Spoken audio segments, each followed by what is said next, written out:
Welcome to the channel, everybody. My name is Ryan, and this is the UnReal world. And we're back with our Spirit Quest Resurrected. Here is Athena. We are out in the woods. We're actually not too far from our shelter or cabin. You can see our trap fence down below right there. That marks the boundary of our little plot. But I came out into the woods looking for something very specific, and I have located it. It's these squiggly looking little things right here next to the trees. I can't believe I spotted these, but just out of the corner of my eye, I did, and you can see it is a fresh cranberry shrub. So I'm picking us some cranberries, not because we're starving or we're desperate. There it is. But because we've been actually cooking a lot of these different recipes and stuff. We did some flatbread in the last one, which granted wasn't really even for eating, although I've eaten some of it and it's not the most filling of foods. But what we've got is a ritual to use some bread. So I went ahead and made some bread. We're going to go out today and try that ritual here in a little bit. But like I said, I did want to gather up some of nature's bounty here. So how many cranberries did we get out of that? 2 fistfuls, that's it. Well, I'll tell you what, like I said, we're going to go out and probably, oh, there's another bush. Yeah, you got to learn to spot the bushes. That was a little bit better. How much was that? 4. Okay, that was double the amount of cranberries we got from the other bushes. But I would love to make up some porridge, and we've even got something which I think is basically pemmican, but it calls it, what is it, palo? Salo. There it is. So animal fat, and you can add berries to this one for seasoning. It's just, I guess some really, really high fat food that probably lasts forever. You know what I'm saying? But I also want to try some of this porridge. So we got berry porridge, which would be good. We have the flour, the water. I just needed some berries. Half a pound. How many is half a pound? We've got 0.2 pounds. Well, like I said, we're going to be heading out here shortly. So we'll pick up some more cranberries, no doubt about it. But this time of the year, cranberries are probably about the best we can find in terms of berries. But I don't know. There might be some, what are they called? Cloudberries, I think, are the ones that run pretty late in the fall. But, I mean, honestly, we're past that. We're into the winter now. We've got a little bit more time before the ice freezes over, but that is essentially what we're waiting for, because I've got a whole bunch of meat. You can see a lot of it being prepared, but we've got a cellar full of it here. Actually here. Oh yeah, tons of meat. We've also got tons of skins, our furs, and all kinds of good stuff. In fact, I've got one being prepared here down by the lakeside, so we're going to finish that off. And then, like I said, we're going to get out there and we'll test the ice too, because every day that goes by, we are getting closer to that big trade trip. And speaking of cooking, we've got a couple of pots of soup finished here. I've been waiting on these in addition to the elk skin. So this is, wow, it's almost 14 pounds. Now, I think like about 6 of that is in the pots themselves, but I have prepared a couple of bags here. So what I'm going to do is we're going to transfer from the pot to the bag, because you can see the 3 bags together weigh almost just a half a pound. So they're very light, much better than carrying around an iron pot if we're going to go hunting with this soup and stuff, which is ideally what I'd like to do is, take it with me, because it is a very efficient food, considering it quenches both hunger and thirst. So we want to go with the option to pour or put something, not the first one, fill with water or milk. We want to pour. So I'm going to do, and you got to select the bag first, and then you grab whatever you want to put in it. I could even put my dried elk guts, which has benefits too. And instead of taking like 3 or 4 bites of small pieces of jerky, which is annoying, makes you click a bunch of times, you can put your meat into a bag, which is what I do, and it'll just eat all in one bite, like a horse sticking his face in the trough, just. But that's the effective thing about that. But like I said, for the soup, it's more about weight. So let's do that. There we go. And you can see we've got a bag of smoked meat soup, 4.1 pounds of that now. And the pot itself is empty. So that's perfect what I wanted to do. Boom. Now, unfortunately, I've touched on this in the past. You can't mix bags. Once you put something in a bag, that's it. Even if it's not full, it's got like a ton more room. I couldn't pour multiple soups. I think what would happen is we would pour this one out first, and then so you'd essentially lose whatever you put in first. So that's why I've made so many bags here. But Again, just a little bit of a tip. There we go. So we got 8 pounds of soup on us, which is good. And let's go and eat that. Boom. Oh, yeah. Knocked out my hunger and left me with a little bit of thirst, strangely enough. But it must be a really thick, hearty soup. Oh boy, guys, check it out. So I just came down here to the south real quick to grab the water and the bag of meat that I left behind. This we left this to drop some weight on our previous hunting trip. But one thing I noticed, I'm going to delete this, is while I was traveling, watch this. Oh, it says I can't trust it. Oh, it's because of the extra weight. Oh, okay, because I was coming down here and I was able to go right over the top of it. Let's drop the weight, and because I think I can travel. Look at that. So that's crazy. I didn't even know that weight was a factor in that.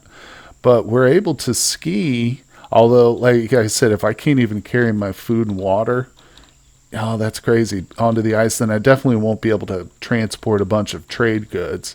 Well, shoot, I'm sorry. I was going to tell you guys that that it was time had come, and we have to go down there and do a nice little trade trip, but not quite ready yet. Oh man, look at this. It's late night. I'm moving through the world. Now, I did bring my dogs with me. I was going to come down here and start a little hunting trip here, but we've encountered a wolf, so that's not good. And I think we're in the forest. Oh my God, I can't even see. Oh, good. I was able to just leave right away. Yeah, that's not a good situation where you can't see more than like a foot in front of your character and you encounter wolves. Yeah, I don't want to be there, so I like to exit in this situation. Now, let's see here. Oh, I've got my soup on me. I got to remember to try and eat my soup. Everything's out of order. I need to drop my stuff and reorder it in my inventory. But anyway, we won't worry about that. We are hunting once again. Now, I am able to cross over the ice now. See, and I have all my stuff on me. I don't know. Should we just test it? Should I go up there and grab a bunch of furs and try and move over the ice? Because if it's really starting to get solid, I'm ready to go. I don't want to put this off anymore because we've got quite a trek here. And in case you're wondering why I'm waiting for the ice, well, because our destination ultimately is the Drick here, and they've got some of the richest, wealthiest trading to be had on the whole peninsula, I think is what Finland is. But nonetheless, there's a lot of water between us and them, including this pretty extensive river system here that we see. So I don't want to have to be trying to swim across this, or even using my boat would be extremely laborious. And if we can just ski right over the ice, that's what I'm waiting for, which, as you can see, is not a problem at the moment. Oh, it's so nice too. Just getting home is going to be so easy now. But nonetheless, I still haven't quite learned some of these lake structures. Nope, here we go. I passed it. Here we are. Our cabin has arrived. It's hard to see that white X in winter. Maybe that's not the best color, huh?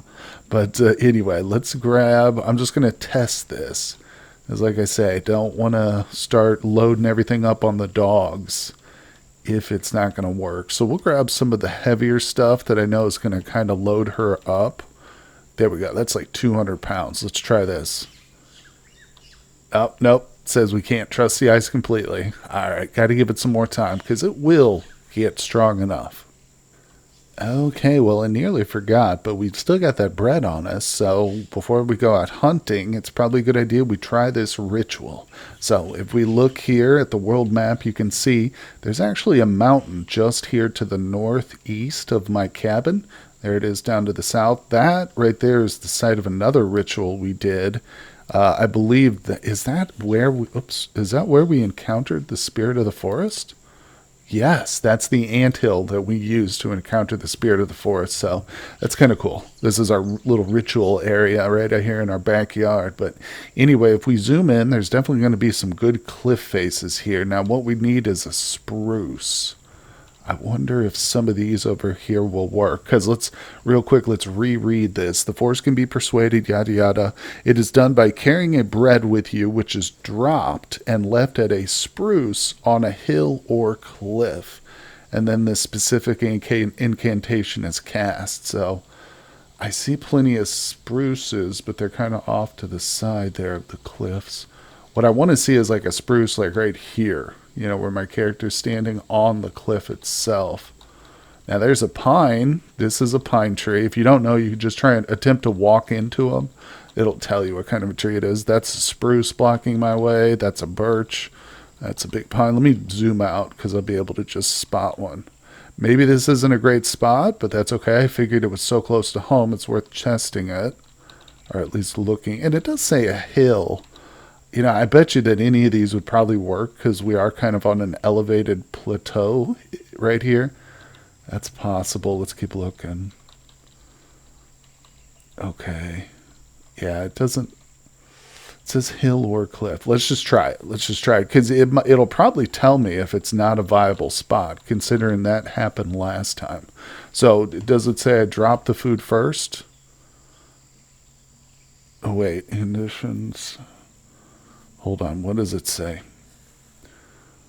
Carrying a bread with you, which is dropped. Okay. Let's move to a different tree, because that one's obviously been used up already. I guess. All right, let's try this one. Oh, yeah, there's a cliff right here. All right, let's try this. So we'll drop the bread. I hope the dogs don't eat it. There, and now Spirit of the Forest, Persuading the Forest. Hey, we did it. Woods, be good to me. Myers, bring me favor. Be gracious, mighty Spirit of the Forest, when I enter the hunt. Yes, so it's like a hunting thing. That's pretty cool. All right. Well, we hopefully have the blessing of the forest. We can cross right over the water. And of course, our hunting ground's down here. This is where we encountered that last elk. Now, we are extremely tired, but that's okay.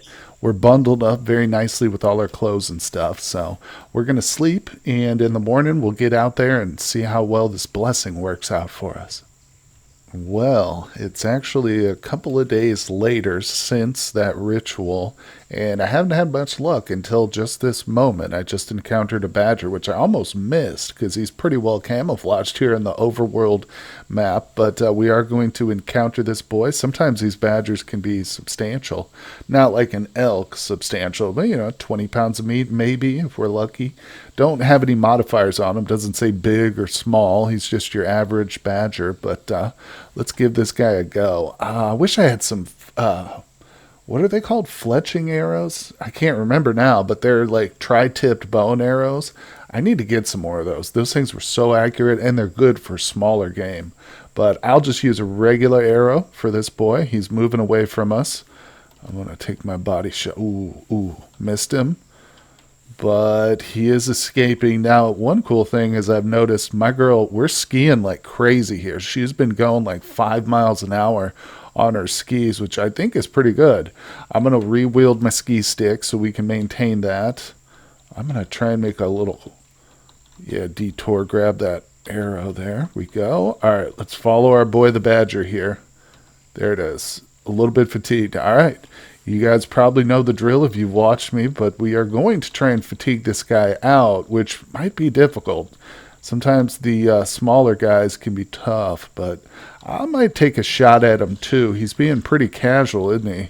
Just ignoring me, acting like I'm not even here. Maybe I can go into stealth mode. I'd like to get a little closer to him.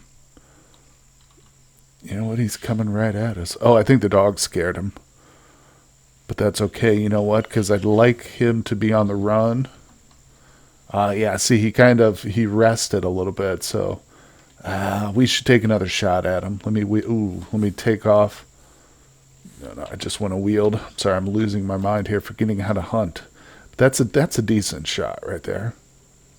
Oh man, we are just barely missing him. Shoot, see, he's a little bit fatigued again. All right, I'm gonna keep the pressure on. Hey, look at that. He is fully fatigued now. We just need to get him to the next couple of stages, but I'm going to try. I still wouldn't mind getting him with my bow and arrow, but that's just for personal reasons because I hate missing. But honestly, it's better for the fur. Ultimately, if we can just fatigue him all the way to breathless and basically club him with my knife, the blunt end of my knife. So That is what we should try for since we've got him this far. Now, we could still be foiled. Our plan could still fall apart if he's able to get away from me long enough that he can rest if I lose him or lose his tracks or they become too scattered. But I honestly, at this point, I can tell already because there he is. He's right there. I can tell he's already breathless or maybe very fatigued, but I'm pretty sure he's breathless now. Let's take a look at him. There it is. He's breathless. And that's just basically because I can see him losing steps as I move, as I ski forward. You can see he's totally breathless now, so he can't move at all. I could ski all around. I can tie up the dogs so that they won't eat the corpse. And we can continue on. Look at that. Yeah, he can't get away. Poor little badger. Well, don't let anybody ever tell. Oh, no, he's getting aggressive. Uh-oh, this little guy wants a fight. Yeah, I should have known the badger would get aggressive. I didn't realize that, but I have confidence. He's totally breathless still, and we're at like full steam. Like she's not she's been skiing like a pro over here. So let's go. Blunt to the head, knock it down. It flees. It's a coward. Now we're off our skis. Oh. Okay, it bit thin air. Gotcha. Dodge. I'm not going to do any no fancy stuff here. We're just, we knocked it out. Blunt to the skull. I've used nothing but blunt hits so far. It's all been blunt. And if we look, you'll see it just says unconscious, breathless, bruise, bruise, bruise. So there's no like tears or rips in the skin at all. That's my goal. I'm going for that first superior quality skin right here, hopefully, right? We'll see. The last one. Man, I didn't get it. Didn't quite make it. All right, so we have got ourselves a brand new badger. And I didn't use I didn't lose an arrow. 17.4 pounds. That's respectable. Okay, well, we're back at the cabin, and I skinned the animal, and we got a fine skin, unfortunately. But that's okay. It's not superior. And as I've been advised by a previous commenter, you can't increase the quality while you're crafting. Like after you've skinned it initially and whatever modifier it says, whether it's fine or there's no modifier, that's it. You're not going to be able to improve it. You can only degrade it or decrease the quality of it through your bumbling efforts. All right, well, despite not having the superior quality, we did seem to maintain that fine winter quality right up to the end. Let's see what the finished product comes out to be. Oh, dang it. I lost it again. It just came out to be just a winter badger fur. No fine quality. Well, darn it. But it's okay. It's okay. We're still practicing. I do have a couple of fine ones. Some of these, I guess we caught all of these. I certainly didn't. Well, I might have traded for them. There was a point where I was buying furs whenever I would see them. But anyway, I do have quite a few fine ones. I don't think it's a huge difference in like trade value, like a fine versus a normal. But still, it's just for my own sake here. Let's look at my skill too, by the way. Hide working we're at talented 74%. You can see that this lighter gray, it might be hard to see. It's pretty small. But this little portion is what we've increased since starting the game. That's the difference in the color. And some of them are just a very small sliver. Oh, that reminds me, my herb lore. I've been wanting to get this up. You know what I'm going to do? I'm going to grab this whimsical root and I'm going to carry this thing around with me. And each day I'm going to do my little herb lore on it until I recognize what it might be. Because apparently that's how it works. That's what I've been told. You get one shot at it each day. And I mean, hey, maybe one day I can improve my herb lore, get that up to talented or skilled, or even grandmaster like our skiing. All right, well, we are back out here in the wilderness. I've headed to the lower portion down here. This is our hunting ground, of course, where we have our most success. It's easiest to track animals, but I want to do that quest again, or the ritual, I should say, not the quest, where we sacrifice a bread in the right position.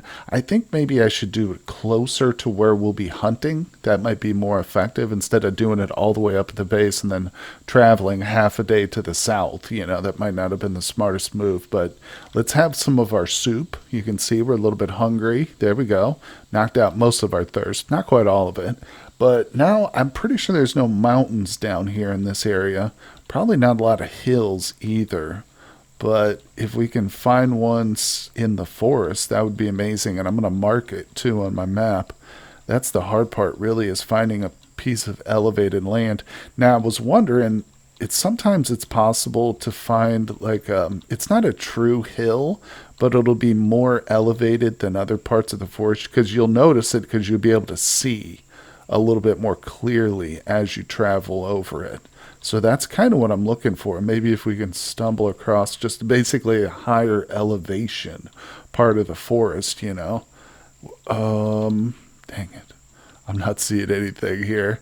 Like I said, this far south too on the map because the coastline is just about right here. This is one of my, this might be my very first camping site visited 278 days ago. It's the first shelter I built, but this is the coastline. So we're pretty close to the southern coast.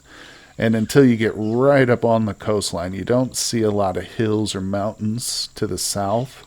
That's why if I do happen to find one, I'm definitely going to be marking it. All right, so I've been moving around, and you know what? I just noticed there's actually a true mountain just ahead of us. I was going to say this is the kind of spot I was referring to. We'll zoom into it real quick, but yeah, you can see that we're kind of on an elevated. It's like I say, it's not a true hill. It's just a rise in elevation. But as I, as I came into the daylight here, I just saw that there's a mountain right there. So let's just head to that because I know for sure this will work. Did I see? I think I saw an animal right there to the right of us. But anyway, we're going to perform a ritual. So let's just see. God, is that more heather right there? Patch of funny grasses. Can't yield it. Don't recognize what it might be. Ah, shoot. All right, well, here's a decent spruce. So let's just try this. Let's get this ritual done. I've got 2 pieces left. We can try it twice. All right, and F4, I've dropped the bread. Let's go ahead and try and persuade the forest. Yes, woods be good to me. Let's go. All right, and we shall now just exit. Beautiful. Again, I'm going to mark this spot because it's a little bit, it's actually pretty good. It's a good spot. I'll just say mountain. Nice. Awesome. Yeah, and as I've stressed before, don't be afraid if you're playing too to use these markers. Just hit the A button and you'll leave a marker at wherever your character's location is or whatever. And you can change the color and stuff. So don't be afraid to use them. It's very helpful. It's in fact critical for me. But anyway, let's see what kind of luck we have now that we've performed that little ritual. Ooh, real quick, opportunity to finish off that soup maybe. Ah, that was delicious. All right, so we were out here in the open pine mire, just hoping. It's late afternoon. That's okay. We're going to stay out here. We don't need to be back to the cabin for there's a trader. I wish I had all my furs on me right now, but I don't. Man, oh man, that sucks. See, that's why I want that bull, because we could just literally have a bull with us when we go hunting, carrying all my furs. And if we come across a trader like that, we would be prepared and maybe find some really decent stuff too. But dang it. Man, I've come pretty far south down here. It is now after midnight. We can't see at all. There's 0 visibility. So I'm basically just moving to pass time. There we go. All right, now we're going to sleep again. This is what survival out in the trees is like when you're nowhere near your cabin, but you don't want to go home. All right, so a pine marten. Yes, please. Let's see what we got. Oh, he's a little guy, but we're taking a shot at him. These little ones can have some pretty valuable fur, so it's worth taking a go. There we go. Oh, missed him. Let me take a look at him. He's small. Well, that doesn't mean like I say, he's not worth a chase. But I don't know if I'm going to spend all day with a pine marten. I'm certainly going to be grabbing my arrow back. All right, well, I've got him in my sights. I've got my arrow knocked, so let's give it another go. Oops. Did I hit the wrong button? T. Oh, what was that? I should have rested a little bit, but sometimes if you just surprisingly encounter an animal like this, you don't have the time to rest. It didn't even see me, so let me try that again. Oh, it's kind of behind that tree now, but that's okay. I keep using my, trying to teach myself to use that automatic snap to the target button, which is the plus button on the number pad. But anyway, all right, I'm going to go into stealth mode real quick. Maybe I'll sneak, yeah, I'll get a little closer. All right, let's wield another arrow. And T, there we go. Oh, man, it is just too small for us to hit, I think. I don't know. Dang it. Oh, I bet you if I had one of those fouling arrows, we would probably nail it. Okay, well, the good news is it is leaving some pretty distinctive tracks for me to follow, so it's not that hard in the snow, but oh my god. I'm not going to spend all day with this, like I said. We'll try another shot. Oh, why? Oh, yeah, she's just, you know what? We're going to let it go. Call it quits with the pine marten, but we're definitely not giving up on the overall hunt. That's just it was just too little. That was it. Too small of a target. Okay, well, I've given up on the hunt. For now, at least, just for now. But we are back here at the cabin, and I was thinking, you know what? I realized if I can skate over the ice, or ski over it, with limited stuff, then I should be able to go get that treasure, right? We can get over there without a load, but also while I'm here, I do want to test just to see. So I picked up a bunch of furs. We're at a little over 200. The ice still isn't quite ready yet, so we're going to zoom in. I'll drop off some of the furs. Actually, you know what I'm going to do is I'm going to push some of them onto the dogs, because if we're headed up there to the north and that into the Koivula territory, then I should stop off at the blacksmith probably. And you know what? Actually, no, I got a better idea. Instead of using furs, because they are pretty weighty. Now I do have some like just smaller furs that I could probably trade, but they're a little too valuable because they're the only thing that foreign traders will accept. But the villager, including the blacksmith, will take this stuff right here. So this is just some like dented and banged up armor, which has lost some of its durability. And we're going to sell that to and this definitely isn't, well, I'm not sure, but we'll test it right now. Let's just see. Let me grab a little bit of food too. If I have to, I can put that on the dog. All right, we're at 176 pounds. Let's just see if we can go over the ice. Dang it. No, we can't. Well, that's okay. What I'll do is I'll come back in and I'll redistribute some of the weight to the dogs real quick. All right, let's try this now. Boom, there we go. Good, good, good. So we can make a quick dash right up to the Koivula. This is a short trip. Let's see. Yeah, so I'm going to pop up here to the blacksmith. And as I mentioned, I think in the previous one, oh no, that's just we've run out of endurance. There we go. I did mark out the location already of the region. I don't know the exact island, but we're going to find it. Trust me. Okay, guys. Well, we are just up here in the region. As you can see, this is the X that I have marked as the Noisy Wild, which, of course, is the area that he named specifically in the quest. So we're here. Like I said, now we can travel right over the ice. I presume it's going to be one of these little patches. Let's reread that quest real quick. Treasure on a small spruce mire island in southeastern Koivula. That's where we're at. Region called Noisy Wild. Buried. Oh, no. Buried in the ground in the center of 3 adjacent boulders. Number 1, I forgot it was buried. Number 2, I didn't bring my shovel. And number 3, even if I had, the ground might be too frozen. I don't know. Sometimes shoveling isn't necessarily a prerequisite. Or, I'm sorry, yeah, the ground being thawed isn't necessarily a prerequisite to shoveling. But I don't know. Could this be it right freaking here? Look at that. Wait, can I even reach? That's the center of 3 boulders, right? Holy crap, I think we might have found it.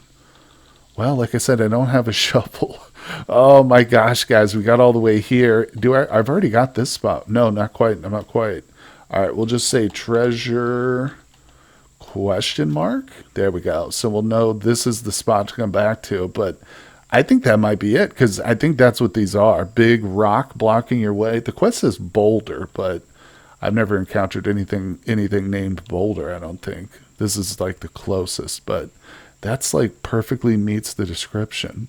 I don't know. We're going to have to save it for the next episode, though, guys, because officially we've run out of time today. But don't worry, I'm going to scramble home, grab my shovel, and we'll try this. And again, if we have to come back when things have thawed out, we'll do that. We'll get in our punt and we will sail over here. But I hope that's not the case. Anyway, thank you so much for joining me for today's episode. I hope you've enjoyed it. Hit that like button for me if that is the case. Also, consider subscribing to the channel if you haven't done so. And I will see you all on the next episode.